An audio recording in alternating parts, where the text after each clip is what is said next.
All right, so we have a little treat for you. So this is a coaching call from the Agency Owners Association. This is a group that Neil and I have for agency owners to help you grow faster. So if you're in the agency space, you are a services business, this is applicable to you. It's a little preview of a call. It's probably 10, 15 minutes or so, and you get a sense for what it looks like to be in the group. If you want to learn more about the group, you can go to marketingschool.io/agency. Again, it's marketingschool.io/agency. Hope you enjoyed the episode. Hello, welcome to another masterclass for the AOA. I'm excited to introduce our guest today. He's actually one of the most expensive business strategists in the world. He started way back in, correct me if I'm wrong, like 2001, after the company you were working for got bought out, and you started a marketing consultancy. After getting into this, you published like 10 books on Google AdWords, the 80-20 principle of sales and marketing. I know that you started a foundation. There's a foundation on cancer research. There's the $10 million Evolution 2.0 prize. There's so much that you're doing with your life, Perry. I'm so excited that you're here. And here to give us an interactive presentation today, please help me welcome Perry Marshall. So greetings, everybody. Good to see you all. When I was a sales manager at a software company, I was probably about 30. I'm 55 now. I read in this book that 80% of your business comes from 20% of your customers, and the other 20% of your business comes from 80% of the customers. And I thought, is that right? And I literally printed out a QuickBooks report from biggest customer to smallest customer, and I went down through it. And sure enough, by the time I was 20% through that report, that was 80% of the money, and then the rest of it was all a tail. And I thought, oh, that's neat. And then I don't really think I did anything about it. I got it, but I didn't really get it. And I remember I had this one customer. It was this company in Des Moines, and I was selling this hardware and software, and they only spent like $3,000 a year, let's say. And, we were like a $2 million company. So like not a big customer. And the guy would always say, if you don't add this feature, I'm just going to buy from your competitor. And I would get caught up in this, then I would go to the software team and I'd say, hey, we need this feature. And what I should have done if I understood 80-20 was I should have said, dude, go buy from the competitor. You're only spending $3,000 a year anyway. Or I might not have said you're only spending $3,000 a year. And then I would have gone and found a bigger customer that wanted to buy what we already had instead of hassling my software developers.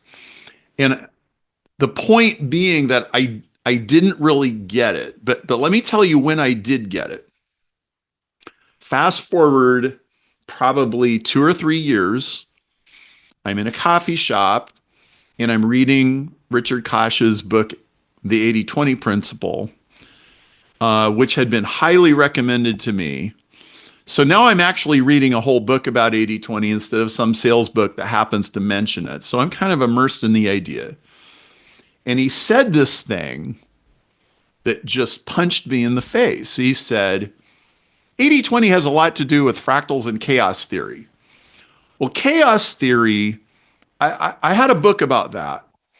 And chaos theory is, it's when scientists ask a question like, why is it that like on the right day, so let's say Austin's right behind Austin, back there, those mountains, that if you walked up that mountain on the right day, at the right moment, and clapped your hands, 500,000 tons of snow would avalanche down a mountain. And that tiny little pinprick would just, it could bury an entire house. And like Southern California is not having a real good time right now. Like there was a match or, something got overheated somewhere and boom, Southern California is on fire. What he was saying, what I thought he might be saying was 80/20 is the math of that. Ooh. Oh, that's a big deal. Is that true? If that's true, it means there's an 80/20 inside of every 80/20. It means not only do 20% of your customers produce 80% of your business, 20% of the 20% produce 80% of the 80%. So are there any propeller heads in here that can type in the chat? So if 20% of 20% produces 80% of 80%, what's 20% of 20%? What is it? What's 20% of 20%? 4%. What's 80% 80%? Let's see. Who knows what 80% of 80% is? 0.8 times 0.8 is what? Anybody? 64. It means 4% of your customers produce 64% of your business. And it's true again, 20% of 20% of 20% produce 80% of 80% of 80%. And so if you put this on a chart, it looks like this.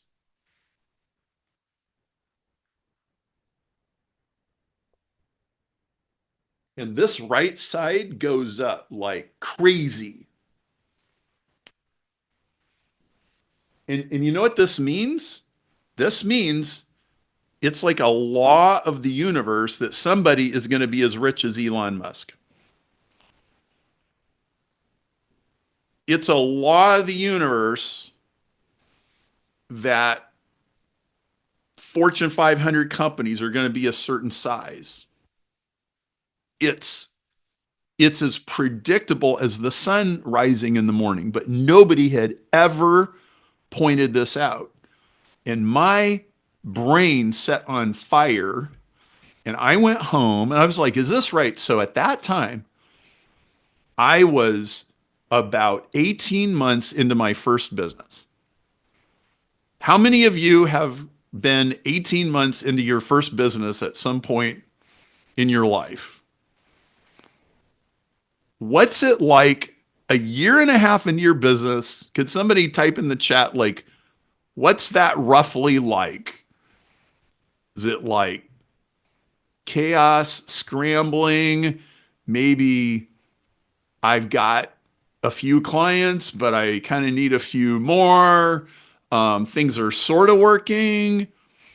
We're not getting rich yet, but wing and a prayer. This is where I'm at. So I'm like, when I'm reading a business book like this, I am seriously paying attention. And I ran home and I'm like, I started looking at my web traffic and my email list and my opt-ins. And I'm like, oh my word. Everything is 80/20. All of it. Adam said, I'm there right now, scrambled eggs for brains. Things are working, yes, but no plan to scale. Yeah, man. Truth. Vic said, too much momentum and not enough driving skill. A fun roller coaster, but don't know if the wheels are going to fall off or not. Chaos and fast growth, still figuring it out. Chaos and fires, optimistic, but got to do more. This is where I was at. And I was like, whoa. Because I could go from the top down to the bottom. I had a biggest client. I had a second biggest client. I had a third biggest client. I had people who requested free information. I had people that requested free information and bought something. I had a whole bunch of people that didn't. I had people that visited my website but didn't request the free information. It was 80/20 all the way through. And I'm like, oh my word, I just think I figured out the secret of the universe. You could predict the future with this. This isn't just a rear view mirror thing. And it's also not just a business thing. It's a law of the universe. 80% of the traffic runs on 20% of the roads. And 80% of the dirt is on 20% of your carpet. And 80% of the light is from 20% of the stars at night. And on and on. Like, this is everywhere. And I emailed my biggest client the next Monday. And I said, this is everything. This is everywhere. We are going to do an 80-20 analysis on your business. And we're going to start fixing things up. And I spent the next 3 years, like not 3 weeks, like 3 years doing 80-20s on my biggest client and growing their business. So I'll give you an example.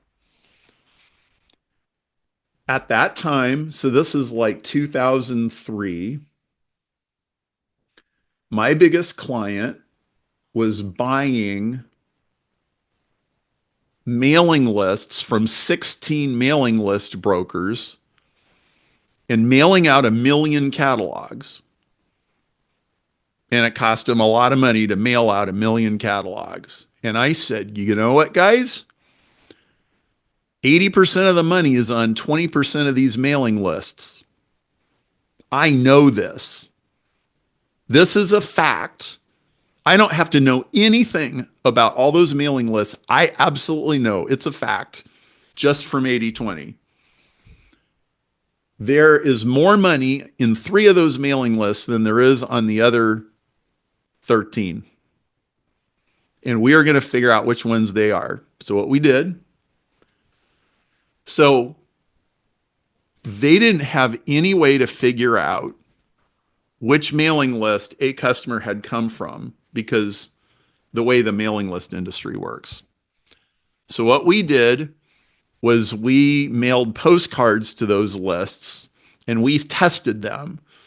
And we found that 80% of the responses came from 20%. And so we chopped it down to, I think it might have been 5 mailing lists. And we mailed 250,000 catalogs twice to the same people. And they cut the cost of mailing the catalogs in half and the response went up. That's how you apply 80-20. It will totally change your life. So let me tell you a story. And then I'm going to, when I'm done with this story, I'm going to kind of ask for a little feedback and direction because there's a lot of directions I could go with this. So I just want you to kind of be thinking about, in Austin especially, like where might we go after this? So I have a friend named John Paul Mendoza. And when he was 17, he went to Catholic school in Denver, Colorado. He dropped out of Catholic school. He hitchhiked to Las Vegas. He got himself a fake ID and became a professional gambler, going to the casinos, playing poker every day.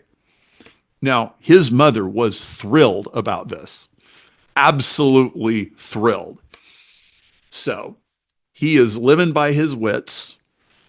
And after about 3 weeks, he's like, this is a lot harder than I thought it was going to be. So he goes to a bookstore with gambling books. He's looking at all the gambling books in the bookstore. And he gets into a conversation with this guy named Rob. He finds out that Rob is a professional gambler. Hey, Rob, do you think you could teach me what you guys do? For a percentage of your winnings, we could teach you what we do. Okay. They shake. Jump in the Jeep, John. We're going for a ride. So they go down the highway. John says, so Rob, how do I win more poker games? And Rob goes, you have to play people who are going to lose. You need the kid from Wichita who's 18 years old, who got $5,000 from his grandmother, and he's going to go to Lost Wages and get rich. And that person is called a mark. Well, where do I find marks? I'll show you. He pulls into a parking lot of a strip club. They walk into a strip club. There's women, there's rock and roll, there's loud music, there's biker dudes all over the place. Rob sits John down at a table. He pulls a sawed-off shotgun out of his jacket, and he holds it under the table, and he opens it up, and then he slams it shut so it goes in the middle of this loud club. And there's a few dudes over there in the corner that turn around like, hey, who made that noise? And the owner comes over. Hey, what's going on over here? It's all right. Just teaching the lad a lesson. John, did you see those biker dudes turn around when they heard that noise? Yeah. Don't play poker with them. They are not marks. You play poker with everybody else. Everything you do as an entrepreneur, as a marketer, as a salesperson, is racking the shotgun. Everything. You send an email, some people open it, some people don't. Rack the shotgun. Some people click on the link, some people don't. Some people get on the Zoom and some people don't. Some people buy the stuff and some of them don't. Some of them show up for the next Zoom meeting and some of them don't. 80-20, 80-20, rack the shotgun, rack the shotgun. And what 80-20 tells you is everybody is obsessing about the people that did not turn their head, or the people that did not buy, or the people that did not sign up, or did not show up. 80-20 tells you the people that did are 16 times more likely to spend money than the people that didn't. And 20% of those are 64 times more likely to spend money. And 20% of those are 250 times more likely to spend money. So, if you're running your business right, half of your business comes from 1% of your customers. And we just finished 2024. I'm going to ask you guys a question. I want you to think about this, and I want an answer. I bet half the money you made last year, you actually made in about 3 days. True or false? Half. The best half. Most profitable half. What do you think? You don't have to agree with me. Am I right? A phone call, a negotiation, you bumped into somebody. One day a really big customer showed up. And whatever you did with them, it didn't take very long. Probably close to half your money you made in less than a week if you add it all up. If you're an agency owner looking to break high 7 figures, 8 figures, or even 9 figures, the Agency Owners Association is for you. It's ran by my partner, Neil Patel, and myself. And we've been there, done that from an agency standpoint. And if you want to learn more about it, if you want to grow faster, get more clients, take yourself out of the day-to-day, just go to marketingschool.io/agency to learn more. Well, like closing the deal. So, you didn't spend all your time fulfilling last year, and you didn't spend all of your time chasing deals, but the deals you chased, about half of them took about 3 days of work. Like, making money is either really easy or really hard, and there's not a lot of in between. So when you realize this like scrambles your brain. Oh my word. People are wasting incredible amounts of time doing all kinds of stuff that, like, most of us, we were basically raised to look busy. Just look busy. As long as you look busy, as long as you feel busy, you're not a bad guy. But man, don't let anybody catch you just laying around, man. That's no good. True? Absolutely. Looking busy doesn't make you money. Not usually. Maybe once in a while it does, but man, you're an entrepreneur. It's about being effective. So I've been talking for about 20 minutes, but I could go on a different tangent, but let's just get a little feedback from all of you. What is this kicking loose for you?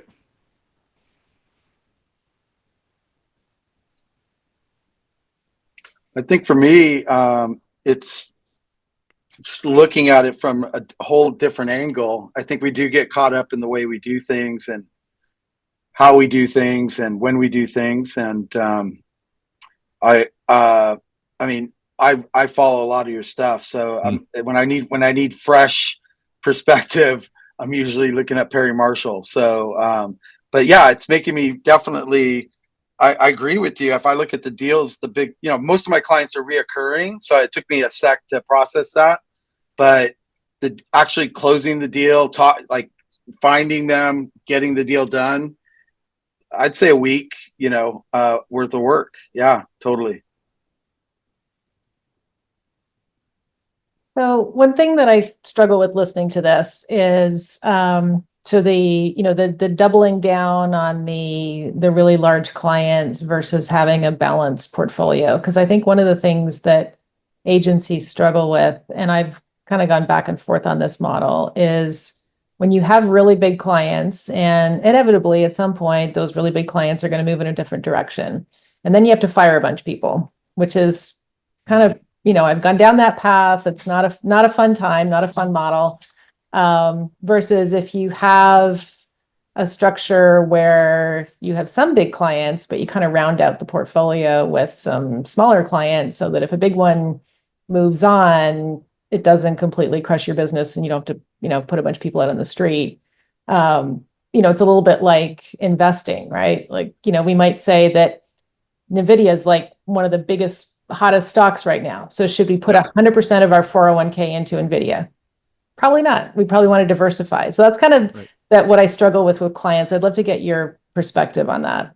So my perspective on, so the really painful part of catering to the top 1% client is it's volatile, and like they could suddenly stop, and then you can't keep your employees, and now you're in trouble.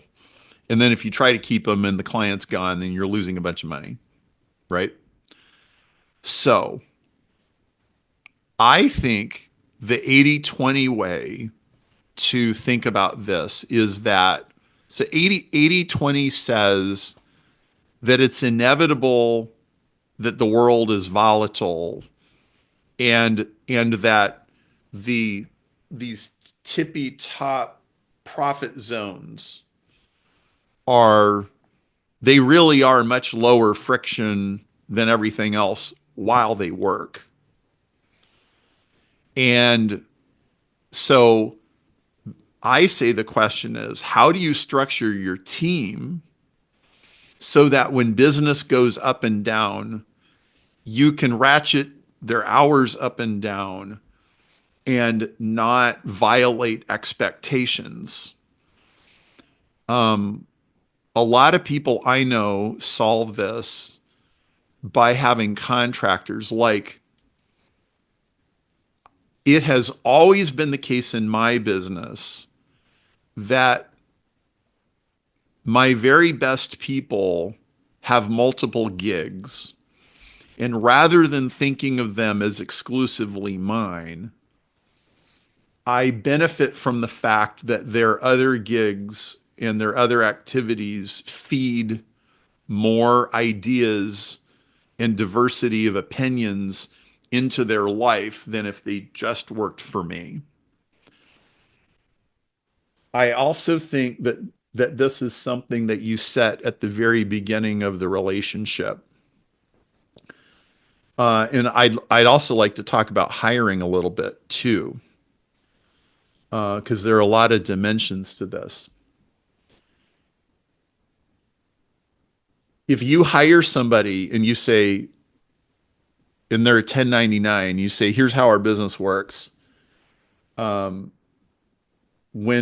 business is good, we pay you really well. And sometimes a client goes away and I have less work for you. So I don't want to be your sole means of support. But as long as we're okay that I'm not your sole means of support, I'll pay you well when I can use you. And I just want you to give me a certain level of priority. Now, there's another thing about hiring that I think is super important. Hiring is not an interview, it's an audition. I think this is a really big deal. You would never just interview a bass player or interview an actor. You'd want to see them play the bass or act.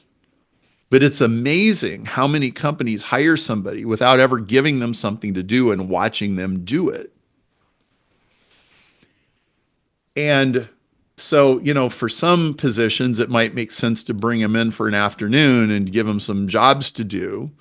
For other companies, it might make sense to hire them for 2 months and say, this is a 60-day temporary, like, no foul, no fault. If I don't like you or if you don't like me, either of us can just back out of this and there's no shame in it. I think there's a lot of hiring situations where there's this, it's never said out loud or stated explicitly, but there's kind of this vague expectation that now that I work for you, you're responsible for me for the rest of my life or something like that. And if you hire somebody, you say, hey, we're going to try things out for 60 days. And if I don't like you or I don't like me, it's not like a black mark in your record. It just didn't work. And then you're also recognizing another thing about 80-20, which is, let's say we're talking about salespeople. This could really be any job, but if you hire 10 salespeople, I guarantee you 80-20 says 2 of them will outsell the other 8. It's basically a law of the universe that 2 will outsell the other 8. And you should really look like it. Your job is to figure out which 2 out of the 10 they are, not to hire 10 people, but to try 10 and keep 2. Jack Welch, when he was running GE, he just fired the bottom 10% of his staff every year. That's very 80-20. Also, 10% of your staff, 10% of your products, 10% of your clients are actually losing you money, not making you money. That's almost always true. 80-20 says it's about what you don't do. It's about what you cut out. It's about what you eliminate. Because bad clients cost more money to service than what you actually make. Bad products, almost every company, 10% of their product line, they are taping dollar bills to every box that goes out the door, and they don't even know it. They haven't done the cost analysis, and they haven't figured out the more of these we sell, the more money we lose. So give me some feedback. That was a long answer to a short question. LinkedIn ads are great, but let me give you the bad news first. The bad news is that you can't personalize the ads and you can't scale out the ads as quickly. The good news is if you're in the B2B space, you're doing account-based marketing, we have a solution for you called Carrot. That's Karrot. And the good news is that you can create a lot of these campaigns with the click of a button. You can personalize the ads, and there's a whole host of new things that are coming. If you want to get on the wait list, just go to carrot.ai. Again, it's carrot.ai, and we'll see you on the other side. Diane, to your point about client concentration, I used to have a CFO who would harp on that all the time. And then I spoke to big consulting companies, and actually you brought up a good point of NVIDIA. Actually, NVIDIA's in 2023, 46% of their revenue came from 4 mystery customers who they won't say who it is, but if you had to guess, you probably guessed Facebook, Google, and a bunch of other companies. So even NVIDIA, worth a ton of money, public company, and shareholders, 46% of their revenue comes from 4 customers.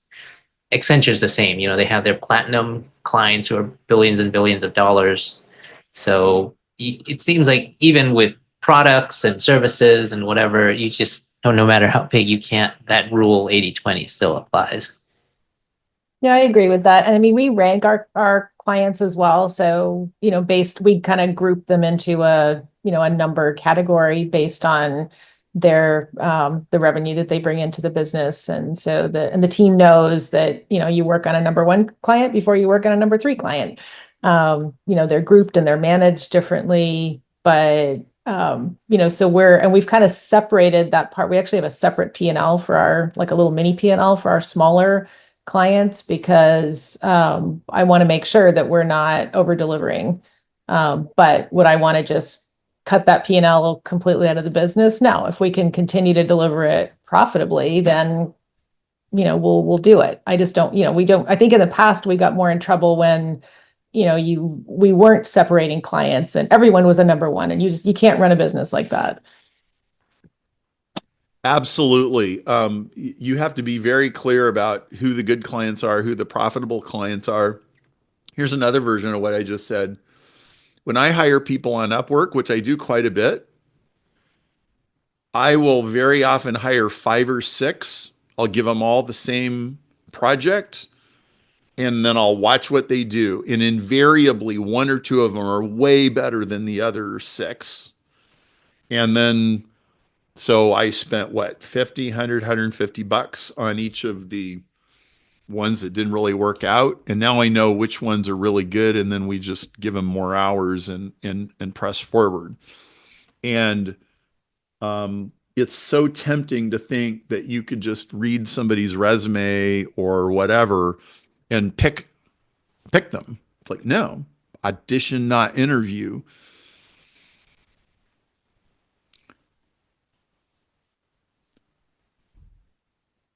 Yeah, I have a question, Perry. In the riveting story, my neck was starting to hurt because I was nodding along with racking the shotgun at the strip club.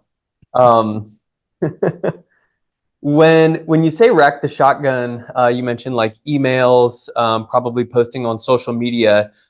How can we, based on what we're doing now, take a look at the assets that we're putting out into the marketplace and actually do an analysis of the top 20% or the top 4% of the people that we want to serve, and actually take that analysis and then shift it into the output, which is the racking of the shotgun? Like, is there a process, or how would you do that tactically? Yeah. So when I told you that story about suddenly realizing everything was 80/20 a year and a half into my first business, that was probably within 3 months later, I was starting to write the first Google advertising book. And you have to remember that back then, Google was not the 800-pound gorilla that owned the internet. They were this kind of up and company, weird little, search engine without a whole bunch of stuff on their homepage. And I figured out pretty quick, getting a Google ad campaign to work is all 80/20. Same with Facebook, same with LinkedIn, same with Instagram or YouTube or any advertising platform online. You have impressions, you have clicks, you have conversions, you have ads, videos, whatever they are. All of it is 80/20. And really all I did in the Google and Facebook books, which are the best-selling books on internet advertising, really all I did without really telling people what I was doing was I was showing them how to find the top 1%, 5%, top 20%, 80/20 levers in the ads, in the process of testing the ads, in the click-through rates, the impressions, the keywords, the audiences. All of it was 80/20. And there was always a positive 80/20 end of the spectrum, and then there was a negative 80/20 end of the spectrum. There's the keywords and the ads that are making you the most money and the ones that are losing you money. And you have to track it all the way to conversions. You can't just go on clicks. And that's it. And if you just go through an ad campaign in all the different dimensions and you figure out, so what are the most positive 80/20 levers that I'm going to pour more gas on the fire here? And what are the negative 80-20 levers where I'm going to delete these keywords or delete these ads or stop showing ads to these audiences here. And then I'm going to take the money that I was losing and I'm going to put it where I'm making it. And I just keep rinse, repeat, rinse, repeat, rinse, repeat. And then another, and so like every time you get an impression or a click or a visitor to your website, every one of those things is a tiny little rack the shotgun moment. Furthermore, you should always be asking, how can I watch other people rack the shotgun so I don't have to do it and I don't have to spend my money and still see whose head is turning? So can I do a JV with an affiliate who's already spent tons of money acquiring an audience and getting fans? And can I get the top 1%, 5%, 20% of their fans to come and take a look at what I'm doing instead of going to that mountain behind Austin and with a shovel and, you know, trying to dig coal out of the hard rock? So does that shed any light on your question? Yeah, definitely. It's like the top 20% of what's already working. We've had some conversations about like raising pricing or making like an exclusive offer or something that's like at the top tier. Yep. You know, are there ways that we can look at the assets that we have and figure out how to bolster them to? Yes. In fact, Very, is that the espresso machine concept? Yeah. Okay. Yes. Yeah, I was going to ask you that too. In fact, I want I'm going to give you guys a link and I'm going to share my screen. Austin, if I'm not already a co-host, make it so that I can share my screen and I will show you a tool right on the screen where you can do this. This is the perfect question at the perfect time. So you should be able to share. Let me know if you can. All right, here we're going to share screen. All right, on my website, I have, it's called an espresso machine wizard. So let me explain espresso machine. So in my book, 80-20 Sales and Marketing, there's a chapter called The Principle of the $2,700 Espresso Machine. And what that says is, for every 1,000 people